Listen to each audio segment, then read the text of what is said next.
Here's Priyanka.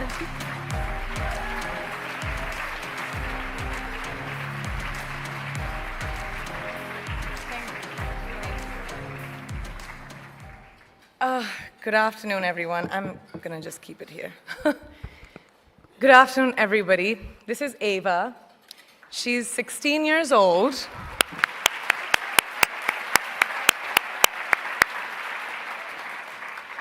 An age where girls should be enjoying their innocence and joys of their youth.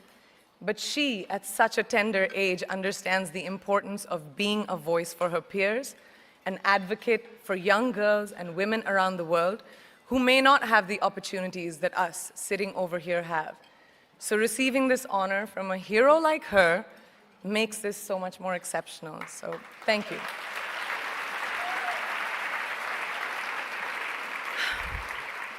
Good afternoon, and thank you, and wow, I am so privileged and so honored to be sharing this afternoon with all of you and these incredibly amazing women that are being honored today. I'd like to extend my congratulations to each one of you, Octavia, Michelle, Kelly, Patty, and all 50 women that have been included in the Impact Report. Your achievements not just inspire me, but also so many others to work harder, to be better, and to make a dent wherever we can. So I'm very, very proud to be standing alongside of you. So in life, you know, there are moments when you stop and ask yourself, how did I get here? Like, why am I standing here? Well, this is definitely one of those moments for me. And I find myself going back to the beginning, back to my roots. I was born to incredible parents, amazing parents who served as doctors in the Indian Army. I was the firstborn, and as far back as I can remember, I made my parents very proud and happy 99% of the time. Okay, slight exaggerations of personal achievements are allowed from time to time, don't you think? My brother was born a few years later, and even then, nothing changed for me.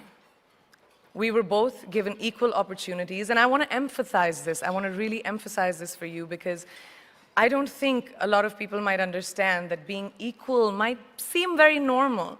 But where I come from, India, and a lot of developing countries around the world, more often than not, this is an exception.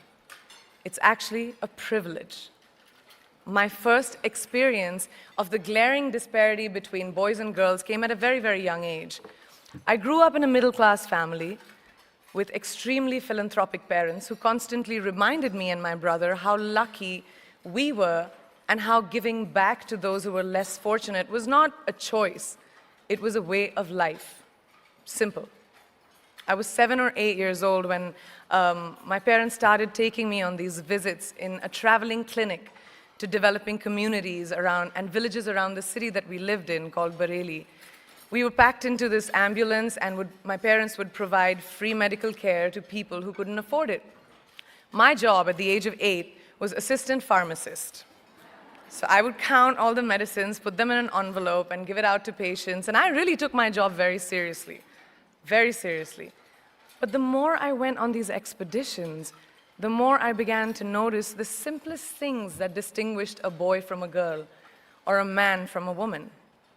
For example, girls were pulled out of school when they hit puberty because they were considered ready for marriage and babies. That's 12 and 13, while boys still enjoyed their childhood. Or basic human rights, such as healthcare, were denied just because they were women. Let's call this whole experience trigger number 1 for me. Fast forward a few years and many, many triggers in between. Like a producer-director, for example, early on in my career, I must have been about 18 or 19, telling me that if I didn't agree to the ridiculous terms or painfully low salary in his movie, that he would just replace me. Because girls are replaceable in the entertainment business. That was a memorable one. Made me decide to make myself irreplaceable. But I think what really moved the needle for me and ultimately led me to create the Priyanka Chopra Foundation for Health and Education, and around the same time partner with UNICEF, was an encounter with my housekeeper's daughter. About 12 years ago, I came home from set early one day, and she was sitting in my library reading a book. And she must have been 8 or 9 years old, and I knew she loved reading. So I asked her, I was like, it's a weekday, why aren't you in school? And she said, oh, I don't go to school anymore. So I went and asked her mother, and I said, why isn't she in school?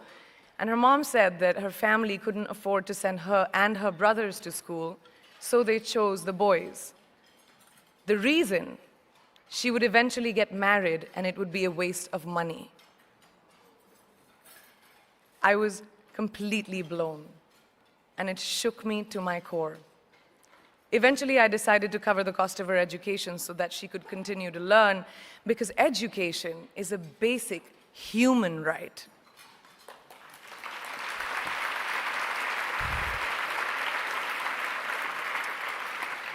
And a huge necessity, especially today.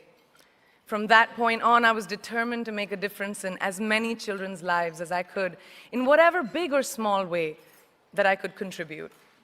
There's a really, really beautiful quote that I read recently, and I think it's absolutely appropriate to explain what I'm trying to say today. The hand that rocks the cradle, the procreator, the mother of tomorrow, a woman shapes the destiny of civilization. Such is the tragic irony of fate that a beautiful creation such as a girl child is today one of the gravest concerns facing humanity. Girls have the power to change the world. It is a fact, and yet today, girls are more likely than boys never to set foot in a classroom, despite of all the efforts and progress made over the last 2 decades. I'm just going to give you a stat, more than 15 million girls of primary school age will never learn how to read or write, compared to 10 million boys. Primary school, it's the beginning of our future. Over the last 11 years, I have witnessed firsthand the incredible work that UNICEF does for children around the world, especially victims and survivors of child marriage, displacement, war, sexual violence. But there is still so much work to do. And for me, that is the fuel to my fire. The reason I'm so committed to this cause, and that is where my passion stems from, because I know that a girl's education not just empowers families, but communities and economies. A result of her education, we all do better. It's just as simple as that. As entertainers and influencers sitting in this room, I feel that it's our social responsibility to be a voice for the voiceless, which is why I applaud each and every woman in this room for being such a badass.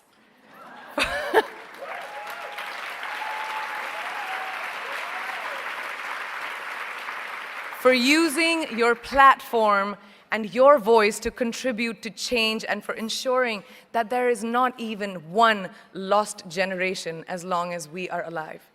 I'd like to thank Variety and all of you for encouraging me and all of us in this room to keep going and fighting on.